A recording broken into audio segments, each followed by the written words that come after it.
C'est bien beau, j'ai fait le chapeau, mais il faut que je finisse la perruque de Alice de Genshin Impact d'ici Halloween. Comme toujours, pour éviter que la perruque ne s'en mêle et pour faciliter la stylisation, je commence par gaufrer toute la perruque, mais honnêtement cette fois-ci j'aurais presque pu sauter cette étape car la wig était déjà texturée, j'avais juste envie d'un peu plus mais c'était largement utilisable comme ça. D'ailleurs ma perruque vient de Email Wig et vous pouvez avoir 15% de réduction avec mon code Danae. Oh et j'allais oublier, mais avant de gaufrer toute la perruque, testez toujours sur une petite mèche cachée sa résistance à la température. Pour faire tout ce qui est mèche du devant, j'aime bien styliser directement sur ma propre tête.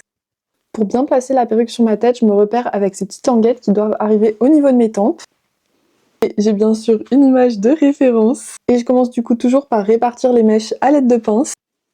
J'hésite pas du coup à faire pas mal de tests pour être sûre que ça me va bien au visage, même si c'est une wig pré-stylisée et que certains cheveux, par exemple ceux-là, sont super longs et du coup n'étaient pas prévus pour faire des mèches plus courtes. Si moi ça me va mieux au visage, je préfère avoir à couper des cheveux trop longs. De toute façon la perruque a tellement de volume qu'il restera suffisamment pour faire le dos. Pour couper, j'utilise des ciseaux, c'est des ciseaux de coiffeur achetés sur AliExpress, mais je les utilise uniquement pour couper mes perruques. Je viens faire des mouvements en frottant la mèche au fur et à mesure. Cette technique, ça emmêle énormément les cheveux, donc après ça, faut vraiment bien peigner. Comme Alice a la mèche un peu courbée, avant de couper plus, je vais d'abord venir donner un peu une forme.